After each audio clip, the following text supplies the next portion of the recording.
The cosmetics retail sector in Kenya is huge. Just last year, 2025, the retail value of sales in the sector increased by a whopping 15%, reaching 124.1 billion shillings. This makes the beauty and personal care industry one of the fastest growing sectors within the country. And while major retailers like supermarkets have stronger relationships with the manufacturing brands, it's the local shops and boutiques that have a more day-to-day interaction with the market. This makes them the frontliners in this rapid economic shift. At the moment, everything seems saturated. Walk into any shopping center around Nairobi CBD or just even along any street, you cannot fail to see at least 3 boutiques within eyeshot. And they seem to be selling similar things, hair, makeup, fragrance, bath and body works. The list is long. Clearly, competition is tight. So how do these retailers defend their share of 124.1 billion shillings that the sector produces annually? This is where market masters like Omonya come in. With half a decade of operational resilience, Anne has successfully managed to expand her footprint to 3 strategic locations across the country. Our main focus is to deal with skincare. But when we looked around the market, we found out that there are so many common products that solve common problems. Blackheads, whiteheads, black spots, dry skin, and oily skin. We decided to import our products from France that can solve unique problems. The underarm, the inner thighs, and the black butt lines that so many other cosmetic shops are not addressing. Esther Ann's move from being a general cosmetic store to focus on targeted skincare is definitely interesting. A proper defense maneuver, if you asked me. What's your read on this tactic? So I think what Anne is doing is a masterclass in market differentiation.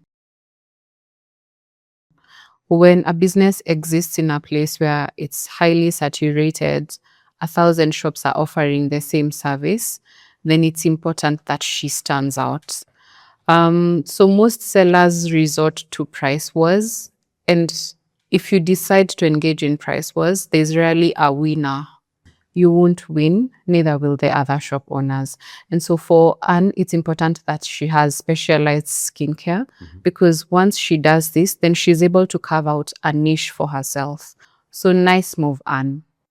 I agree. Nice move, Anne.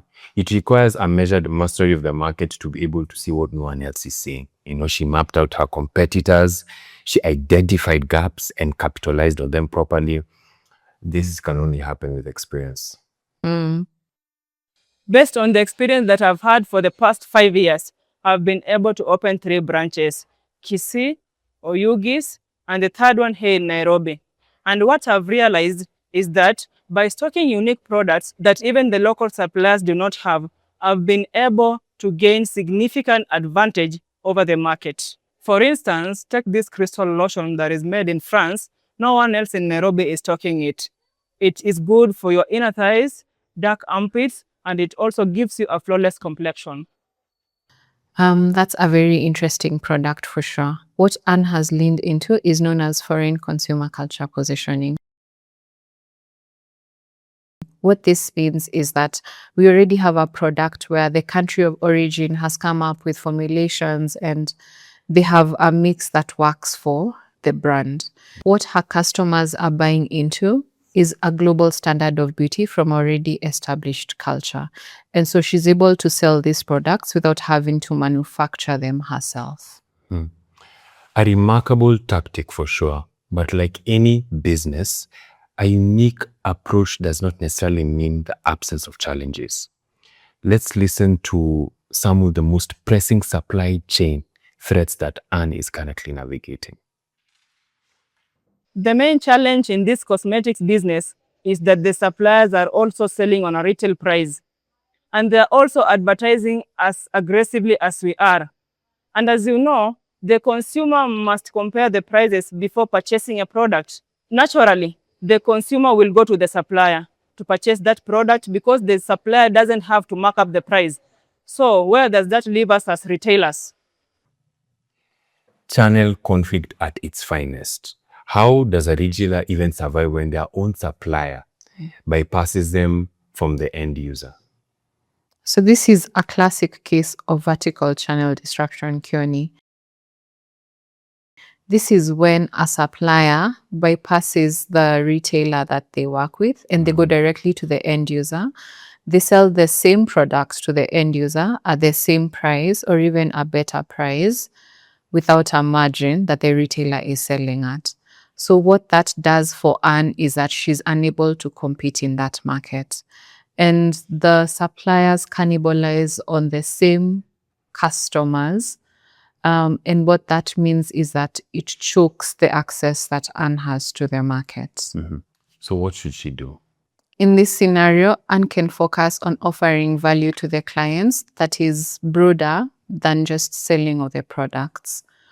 Anne is able to offer a localized service that an upstream distributor is unable to scale. And this would be the personal touch. So this would look like offering last mile services to her clientele. It could be solutions such as offering bundling of products to customized skincare routines for her clients and offering consultations at her store for these clients. In this way, she's able to build a loyal customer base, which the supplier is not able to compete with, because at this point, Anne will be offering an intimate customer journey with her customers. This is one way. Esther, in spite of this, Anne still foresees a bright future for her business, growing beyond her current locations in Kisii, Oyugis, and Nairobi. We are looking forward to open more branches across the country, but this comes with a lot of managerial challenges.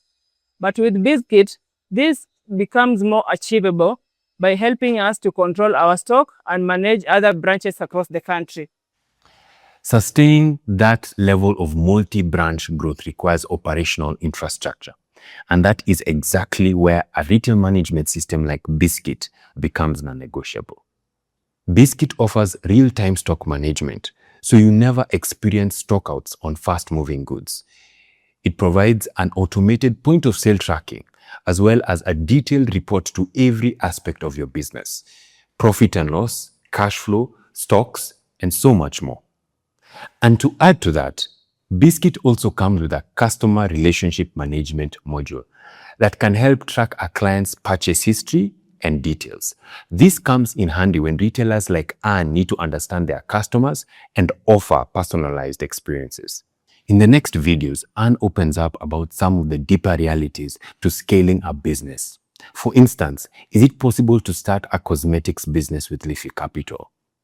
What does success look like now as compared to when she started?